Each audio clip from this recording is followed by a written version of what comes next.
Wonderful, Father Angwin murmured. Go on now, Father Fludd. You seem to be on my trail. Shall we say, for instance, that in the confessional you gave no leeway? Supposing, for instance, some woman with 6 children came along, what did you recommend?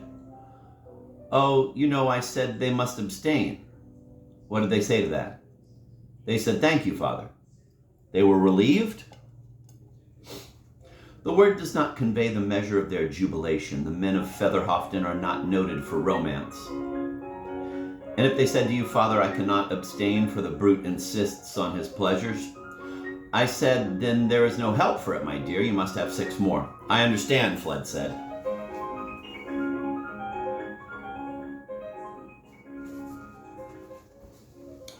I understand, Fludd said. Suppose, as a good Catholic, you meet some very particular hardship, some tiny absurdity which, as you imagine, is making life very hard for some poor son or daughter of the Church. You think, well, now, what can this matter? What can it signify in the eternal scheme of things?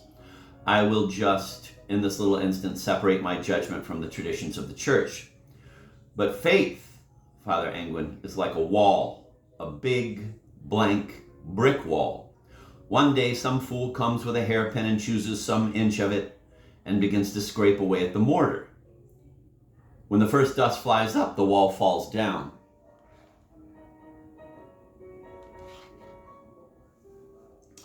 Father Angwin took a draught of his whiskey. What Fludd said was comprehensible entirely, and he imagined the bishop producing some dusty purloined hairpin from the hot depth of his pocket. I thought to myself, he said, a priest must believe in God, or at least pretend to, and who knows?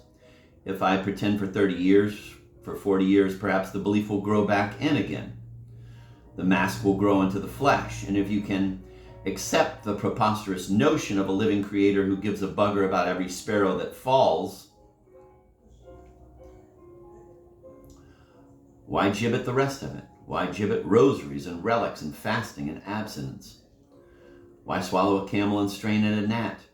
And with that as my philosophy, it somehow seemed possible to go on, enclosed in ritual, safe as houses, as they say. Oh, the central premise was missing, but do you know, it didn't seem to matter all that much. You wouldn't think it, would you? You'd think if you lost your faith, you couldn't continue in this life, but I can assure you, this is the one life you can continue in.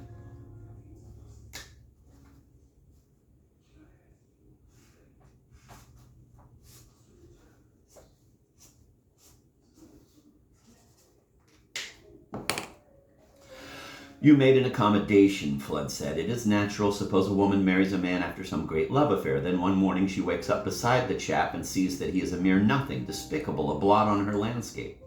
Does she rise up from her bed and go about the streets proclaiming her error? No, she does not. She gets back under the bedclothes.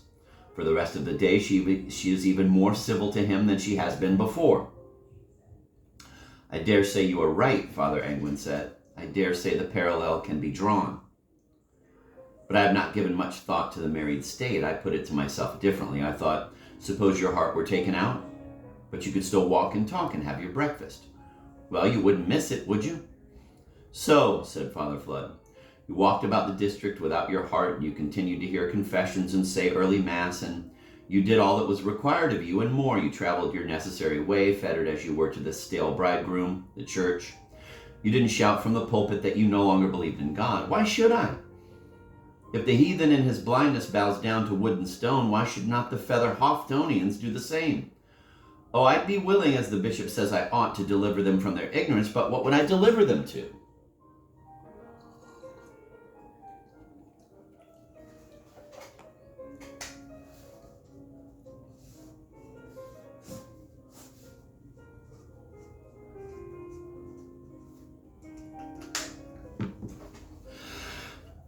It is a question, Fludd said, but now what is this problem you have with the devil? How can it be that your belief in him remains? Well, I saw him, Father Angwin said rather curtly. He hangs about the parish. He was silent for a moment, recovering his manners. My dear boy, could I prevail upon you to drink that cocoa? I see you have stirred it up and then taken no further interest in it. I wouldn't wish you to provoke Agnes on your first night. She believes cocoa is good for priests. Fludd picked up his cup. What did he look like? The devil? He was a little man in a checked cap. He had one of those round faces, apple-cheeked, you'd say. And you had never seen him before. Oh, I'd seen him many a time. He comes from Netherhofton. He keeps a shop. A tobacconist he is. But don't you understand, Father, how you can look and look at a thing, perhaps all the days of your life, without knowing its true nature at all?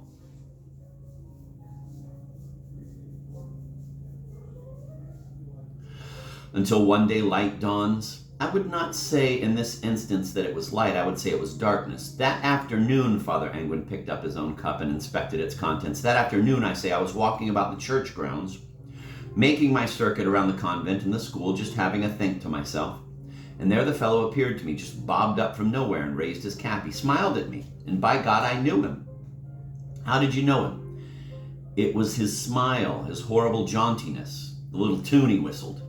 Anything else? Perhaps the smell of sulfur? It stank out the afternoon. Sulfur, said Fludd, may be taken as definitive.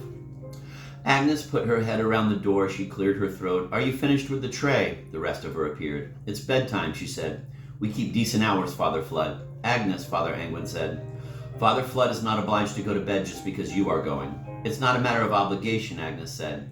It's a matter of seemliness. I've already locked up hours ago. Good, Father Angwin said. If there's anything we want, we shall get it ourselves.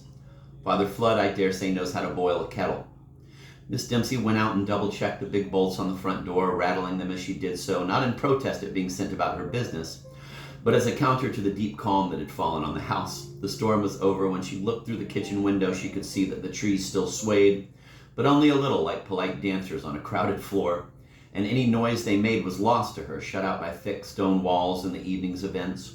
She touched her lip, fingering the small, flat protuberance there. She turned off the light and went up to bed, leaving the dirty cocoa cups in the sink, departing from the habit of a lifetime, feeling that her life was somehow altered. It was true that the curate had not spoken to her, apart from an exchange of pleasantries, a few words when he brought in the sausages. But there was a whisper at the back of her mind, and only he could have put it there. I have come to transform you. Transformation is my business.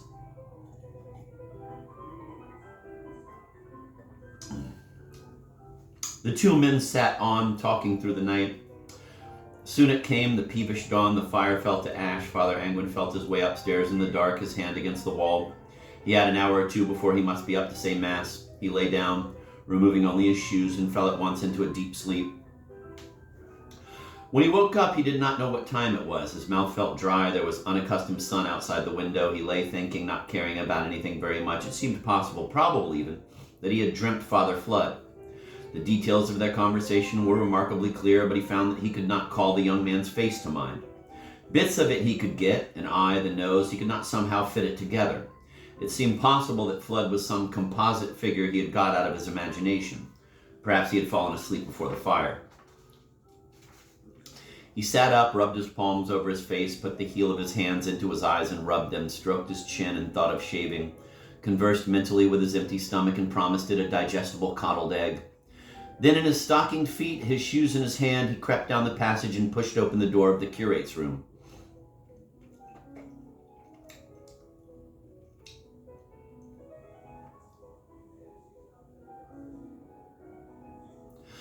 It was not empty. Fludd was in bed and asleep. He lay on his back, staring sightlessly at the ceiling, and his reserved, almost severe expression forbade Father Angwin's close inspection. The room smelled of incense. Father Fludd wore some kind of old-fashioned nightshirt, starched and with a ruffled collar. It was a pattern that Father Angwin had never seen before, and immediately it excited his envy.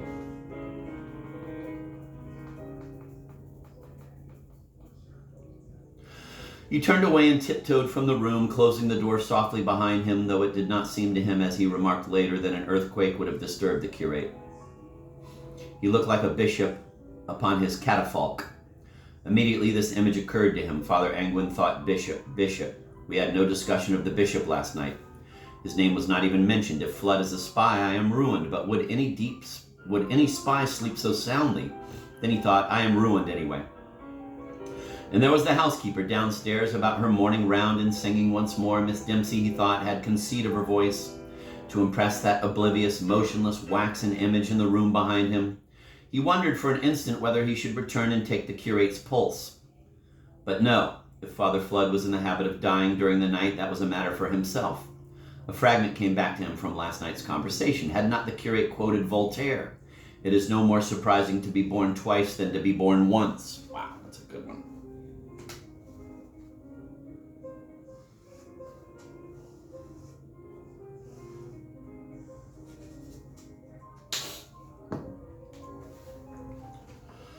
Father Anguin put out a hand to steady himself. He was overwhelmed with hunger. He felt quite giddy and faint. I must persuade Agnes, he thought, to forgive me my trespasses and let me have 2 eggs. She was in the kitchen now, pursuing in her uncertain soprano the theme of the martyrdom of St. Agnes. Quote, as men go to a banquet, as bride to meet her groom, so thou with joyous footsteps didst haste to meet thy doom. The soldiers wept in pity, the headsmen blushed for shame. One sigh alone escaped thee, 'twas Jesus' sweetest name.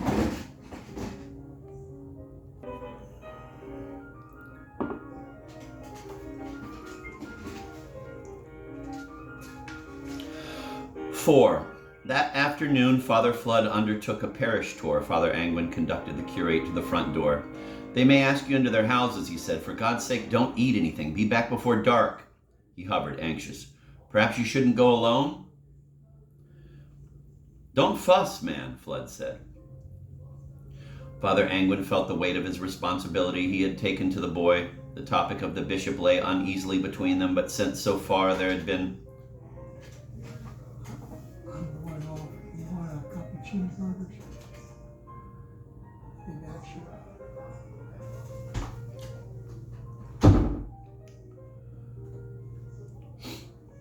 Father Anguin felt the weight of his responsibility he had taken to the boy. The topic of the bishop lay uneasily between them, but since so far there had been no communication from that quarter, Father Anguin assumed that Fludd was not much in favor. He imagined that the bishop would be disconcerted by Fludd, that he would feel threatened by his scholarship and affronted by his way of getting to the heart of a matter.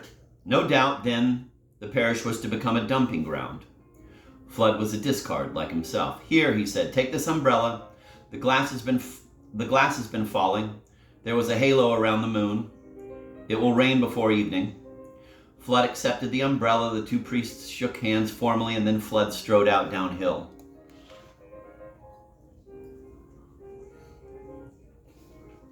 On the carriage drive, he met a bunch of little wild-looking children. They had scabs on their knees, and their heads were shaved to deter lice. Each one of them clung on to the neck of his misshapen jersey.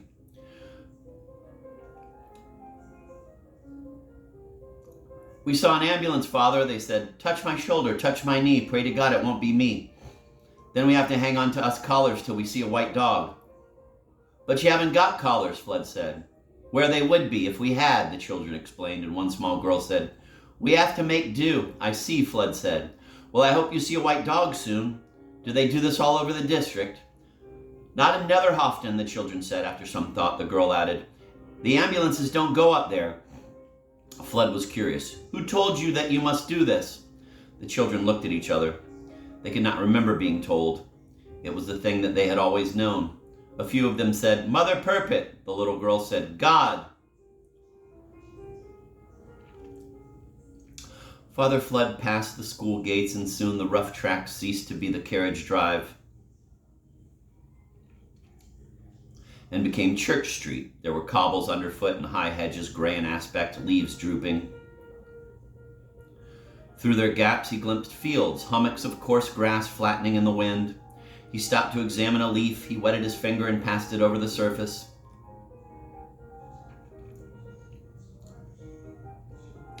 Which felt greasy with an overlay of fine grit. He licked his finger. It tasted of soil and smoke. Below him he saw the mill chimneys of Featherhofton like pillars for skylights, or the towers on which heathens place their dead.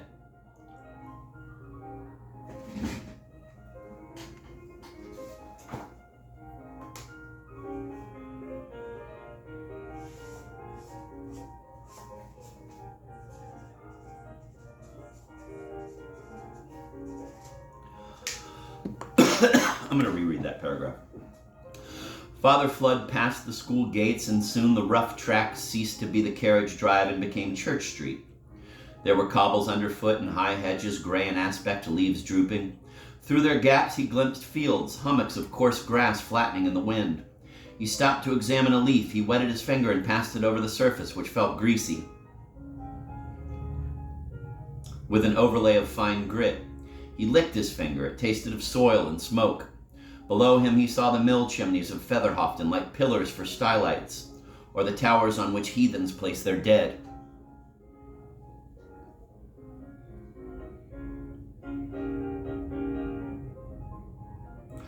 In Up Street, matrons with baskets over their arms stood in knots and interrupted their talk to stare at him as he went by. He raised a hand, half greeting, half blessing. He turned off into Chapel Street, the ground climbing steeply again. He pictured himself knocking at each of these doors, making himself known. At number 30, a woman was kneeling in the open doorway, whitening her step with donkey stone.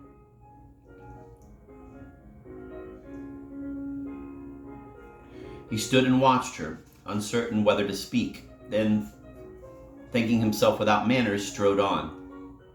A little way ahead of him, other doors opened, housewives appeared, and with a big heave of their elbows, hauled onto the pavement buckets of soapy water. Head first, crouching, they intruded into his view like dogs coming out of their kennels, and set to work with their scrubbing brushes. Their flowered pennies were secured tightly, taped around their middles and round again. Each placed a hand her donkey stone. Some palest cream, some mushroom color, some a deep butterscotch, others as yellow as best butter. Their elbows jutted as they scrubbed, their jerseys rolled up beyond the joint. He saw their fine bluish skin, the laboring swell of their slack abdomens, the tops of their heads with the fading hair.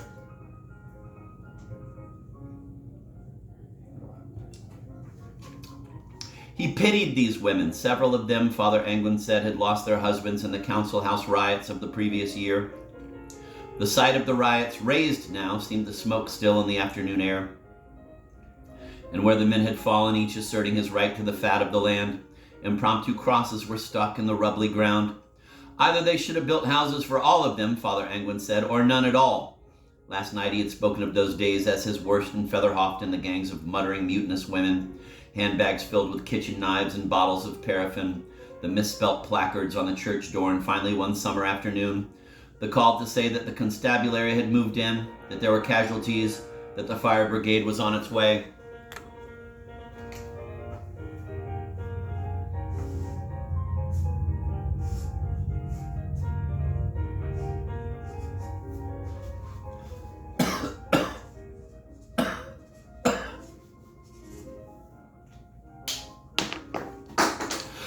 Opposite the site of the riots stood the Methodist chapel, a low-browed, red-brick building. It was from within its door that the first wave of rioters had burst with their anti-papist battle cries. Father Fludd accorded it a searching glance, then set out across the Methodist graveyard where some of the Protestant fatalities had been laid to rest. He vaulted the low wall and found himself on Back Lane. He turned right up the hill towards Netherhofton. Back Lane was hardly alive to his presence. A couple of women came out and leant in their doorways, watching him with impassive faces, and one of them called out that he might come in and she would brew tea. Remembering Father Anglin's warning, he raised his hat to her courteously and showed by a gesture that he must hurry on. "Turn back," the woman said and laughed scornfully, then went in, slamming her door. Soon the houses ran out, the street narrowed, became a lane. There was a good 3-mile tramp, Father Anglin had told him, around the loop of unfrequented road that would take him towards the hamlet and the moors. And no shelter, not a house or a tree, simply the moors on the traveler's right hand, and on the left unfenced fields that had once been allotments. It was the railway workers who had rented them, for here you were not far, as the crow flies, from Featherhofton's small branch line station. Besides growing vegetables, some of them had kept hens, even an occasional pig. But the coops and sties were empty now and damply rotting. The raiding parties had come down from Netherhofton and carried off the spring greens, and at last the men had grown weary of patching and mending their fences and replanting what was torn out. They had abandoned the site and told their wives to frequent the co-op greengrocers. The fields were reverting rapidly to their waste-ground character, and the only sign that the railwaymen had once been there was a red-spotted kerchief tied to a crumbling fence pole and whipping defiantly in the breeze.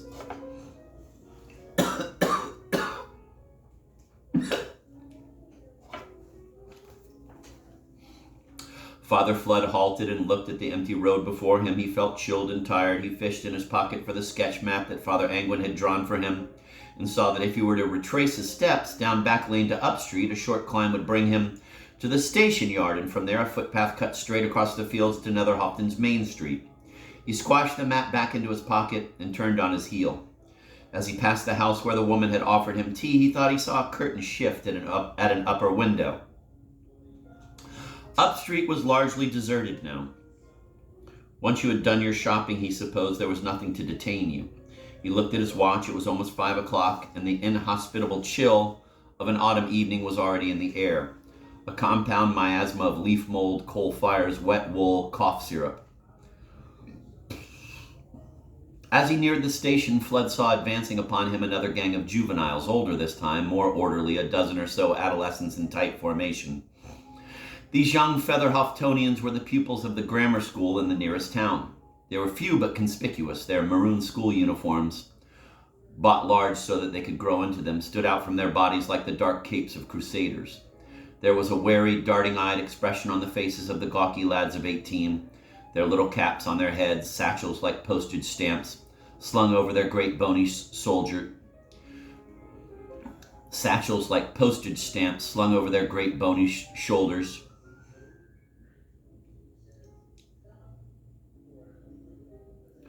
Some of the girls carried cake tins held against their bodies like shields, and others had bags of knitting from which metal needles poked. The boys carried woodworking tools which they did not trouble to hide. The outriders of the group, grim-faced girls of 12 and 13, bore their hockey sticks at a vigilant, offensive angle. "Good evening," the priest said. "I am the new curate. Fludd's my name. How are you enjoying the new term?" Startled, offended eyes passed over him. As he stood in their path, they could not proceed, and unwilling to break ranks, they came to a halt. "May we pass?" said one of the stick-wielding girls. "I was only wondering," Fludd said, "what the young such as yourselves find to do in this place." "Our homework," said a voice from the center of the group. "Do you not find yourselves with a bit of free time at the weekend?" "We don't go out," the girl said firmly. "We don't want fights with teddy boys." "We stay in," another voice said, adding in explanation, "It is called bettering ourselves. We have to get into Manchester University." "Do you come to Mass?" Fludd said. "We could have a meeting after. We could have games, table tennis." The children looked at each other. Their expressions softened. One of the small boys said with a lingering regret, "We are atheists." "I don't think that would be a good idea at all," the girl said. "You see, Father, our parents won't let us outside without we put our uniforms on, and it attracts trouble." The little boy said, "Them from Thomas Aquinas bash us up." "They'll be upon us now," the girl said, "if you don't excuse us." Behind her, in unison, 3 girls held out their cake tins and rattled them in unison. "Odi, odas, odat." "I hate," the girl explained balefully. "You hate. He, she, or it hates." "You need not go on," Fludd murmured. "I know the rest." "Nothing personal," a large boy said, and the rattlers, holding their cake tins aloft, explained, "We pelt them with our domestic science." Fludd stood aside and watched them go, their heads swiveling to check the doorways of the shops. In the station yard, he climbed over the stile that let him onto the footpath and struck out across country, swiping at the tussocks of grass with Father Angwin's umbrella. The incline slide at first became steeper, and he stopped to catch his breath before mounting the next stile. He handed himself over it and found himself in Netherhofton's Main Street. It proved to be a straggling settlement with 2 dilapidated inns, the Old Oak and the Ram, a tobacconist's shop shuttered, which must surely be the one Father Angwin had mentioned, a general grocer with a pyramid of tea packets in the window, and a baker whose shelves were quite empty except for the sleeping form of a large black cat. The cottages were of a different design, some of them only 1 room deep. Low, sway-backed roofs showed their age, and he noted at once the Netherhoftonian habit of bricking up any window deemed superfluous. All about him he saw the lively signs of alchemy, the black hens scratching in the small back plots, and the 9-runged ladder, the Scala Philosophorum, leaning casually against a wall. He walked on until the houses petered out, and he reached the rusting iron gate that gave on to the moorland paths. He stood for a moment looking up into the wild landscape and the rushing sky, and as he turned away, he felt the first drops of rain on his face.